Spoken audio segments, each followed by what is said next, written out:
Russia is definitely on the back foot. We can see that quite easily on the ground and in the diplomatic sphere that this invasion has, by most accounts, backfired on Putin. Let's start with Ukraine.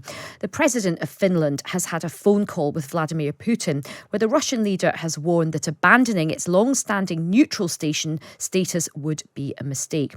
Russian energy supplier Nordic has already said it's suspending electricity supplies to Finland. Speaking earlier, the Russian Foreign Minister Sergei Lavrov said that the West had announced a total hybrid war against Russia, and it was hard to predict how long it would last. And a senior Russian official has made new threats to use nuclear missiles against Britain. He said missiles could reach the UK in just 3 minutes. Meanwhile, on the ground in Ukraine, it's been 80 days since Russian forces first invaded.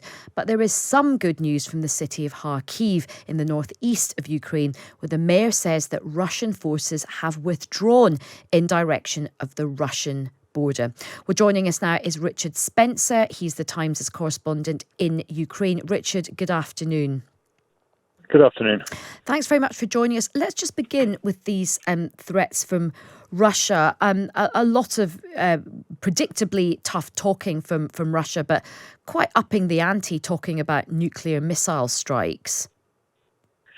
Yes, there's a lot of rhetoric, as we know, been flying around ever since the start of this crisis, this conflict, and part of that's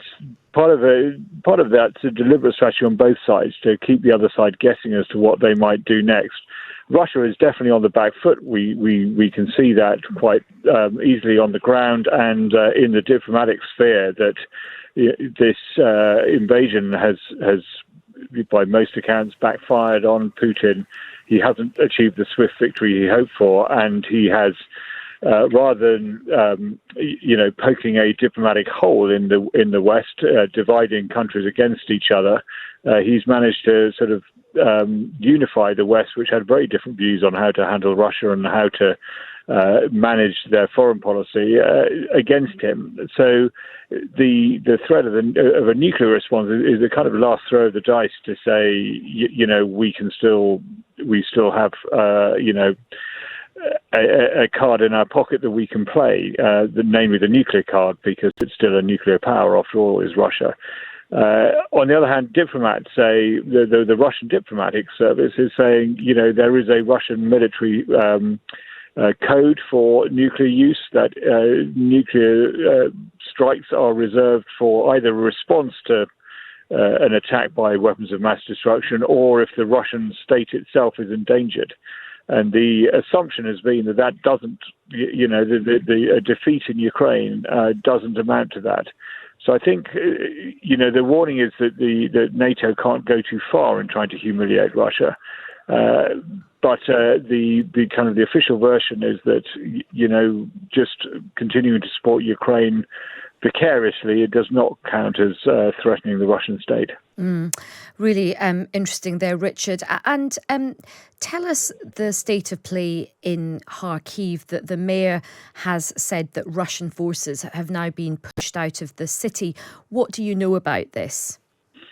Yes, to clarify a little bit, they never made it into the city, but they did almost. They encircled it sort of on 3 sides out of 4, if you like, at one stage. Then they withdrew some of those forces when the general withdrawal from the north was announced, when they withdraw their forces from Kiev, which is to the west of Kharkiv. But they did maintain forces inside the Russian border, inside the Ukrainian border, sort of facing Kharkiv. Kharkiv is only 20 miles from the Russian border. And they were using those troops to bombard the city. So the northeast sort of quadrant of the city particularly was getting very heavily bombarded.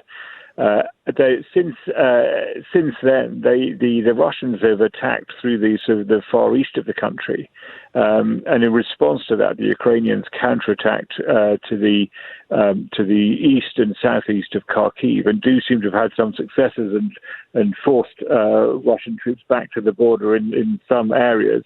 And that is, that's obviously is a morale boost for the Ukrainians, who are under pressure further south, as I say, in the far east of the country. it's a morale boost, and of course it does also reduce the amount of shelling the Russians can do on the city itself. Yes, absolutely. I mean, that'll be a real shot in the arm for the Ukrainians. And Richard, final question to you quickly. The president of Finland has had this phone call with Vladimir Putin where the Russian leader has really, sent a warning to them saying it would be a mistake. Tell us if there's any more readout on that call. Yeah, I think it goes back somewhat to what I was first saying, is that, Putin, I don't think expected this incredibly aggressive response to his invasion of Ukraine by NATO. He also didn't expect that, countries in the immediate orbit of Russia, both the Baltic states, who are part of NATO, but they're not militarily very powerful. They don't have air forces, for example. I don't think he really expected them to sort of retaliate so strongly in the Baltic states by inviting NATO air forces into the country and to be based in the country very close to the Russian border. And he certainly doesn't seem to have expected Finland and Sweden to say, well, we're going to abandon neutrality and join NATO, because his whole point, of course, was to that he claimed was the point of his invasion of Ukraine was to stop further NATO expansion. As I say, this has all backfired terribly on Putin. So, what can he do now other than, make vague threats about that putting Sweden and Finland in the nuclear orbit?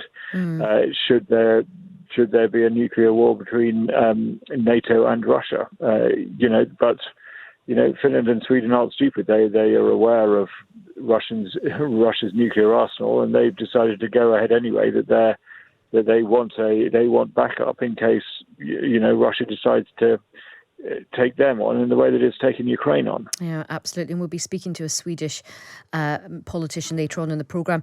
Richard, really grateful for your time this afternoon. That's Richard Spencer, who is the Times' correspondent in Ukraine. Now,